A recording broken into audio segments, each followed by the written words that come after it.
Hello, everyone. Welcome back to our channel. Today, we're diving deep into a very important topic for all you aspiring finance professionals out there. Regulatory examinations, or RE. Remember, if you find this video helpful, hit the like button and subscribe to our channel for more insightful content. So, let's get started.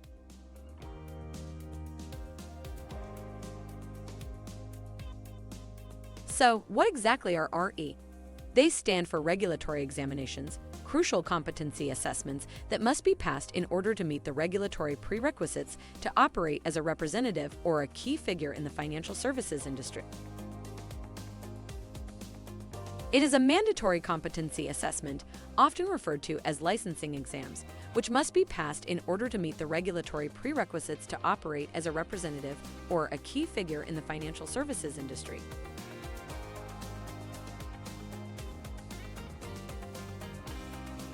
In this sector, one frequently comes across the terms RE1 and RE5.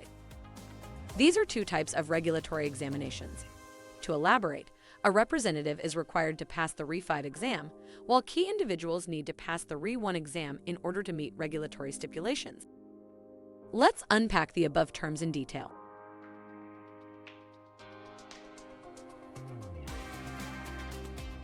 A representative, in the context of financial services, refers to any individual who is responsible for selling or servicing a financial product. A financial product encompasses a range of offerings, including insurance policies, financial investments, pension fund benefits, bank deposits, and medical scheme benefits. The regulatory requirements for becoming a representative in the financial services sector can be rather complex, particularly considering that they differ slightly depending on the specific role and category of the representative. For instance, a Category I representative must meet certain conditions, some of which could potentially be waived if the representative performs restricted services. These regulatory requirements are thoroughly discussed during re-preparation workshops, making attendance highly recommended for a comprehensive understanding of the prerequisites. A Category I representative must satisfy the following regulatory stipulations. Minimum qualification. This entails a basic requirement of possessing a Grade 12 certificate or an NQF Level 4 qualification at the time of appointment, meaning a representative cannot be placed under supervision without fulfilling this prerequisite. Class of business training. Representatives must complete Class of Business (COB) training within 12 months of their first appointment. The COB training must be industry-specific and can be completed online. RE5 examination. Representatives are required to pass the RE5 exam. While regulations do permit representatives to take the RE5 exam within 2 years of starting work under supervision, most employers insist that the RE5 exam be passed prior to employment. This is an industry standard due to the difficulty of passing the RE5 without proper guidance. Recognized qualification. Representatives are required to complete one of the approved sets of qualifications within 6 years from their first appointment date.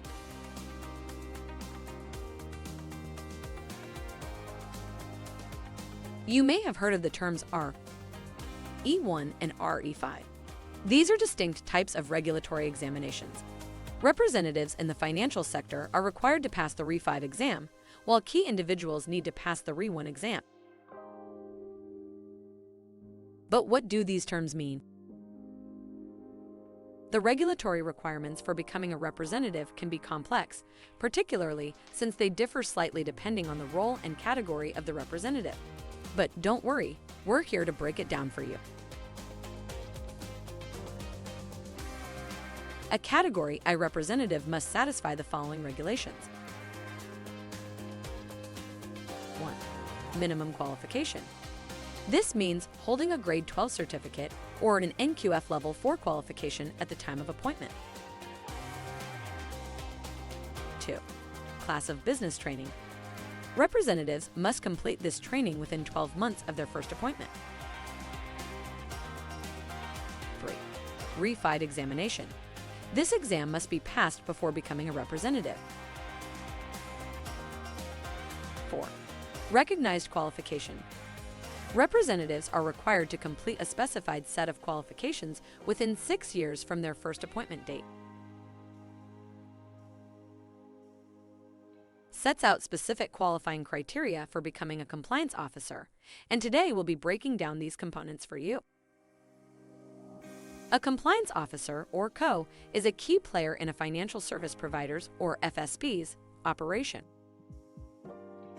They are tasked with the responsibility of overseeing the compliance function of the FSP concerning the FIS Act.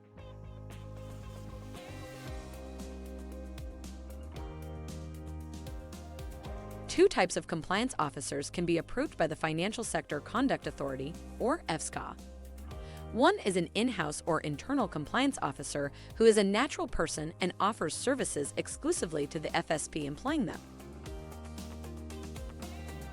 The other is an external compliance officer, which can be either a natural person or a legal entity that employs natural persons and offers services to multiple FSP.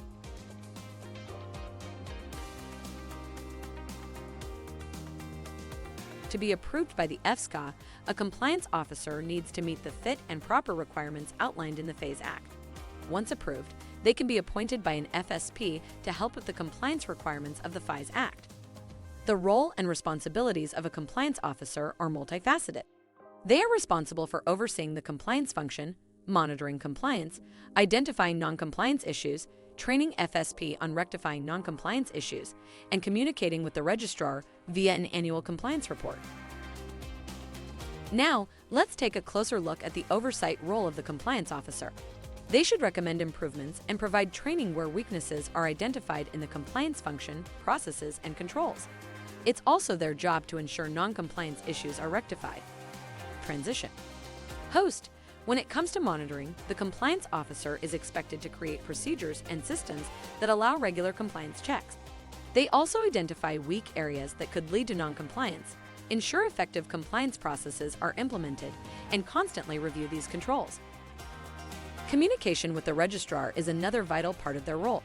This involves preparing regular compliance updates for the FSP and submitting an annual compliance report to the FSCA. An FSP is required to appoint a compliance officer when it has one or more representatives or more than one key individual.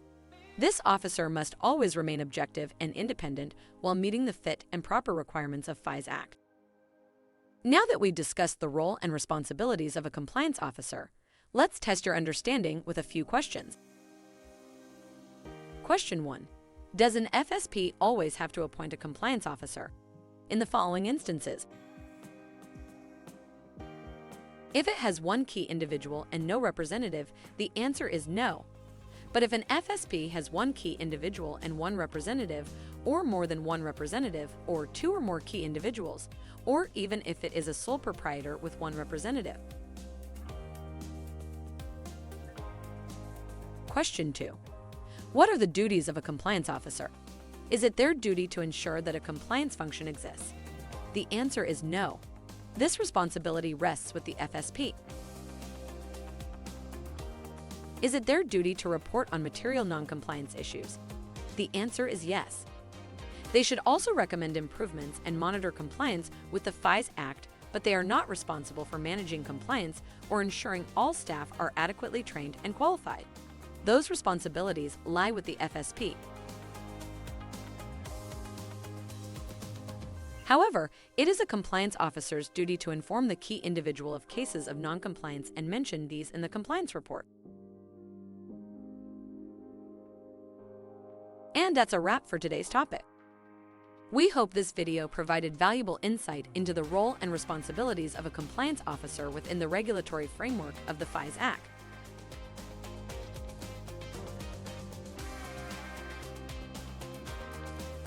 Don't forget to hit the like button if you found this video helpful and subscribe for more content like this. If you have any questions, feel free to leave them in the comments section below. Until next time, happy learning. Subscribe to VNTVO.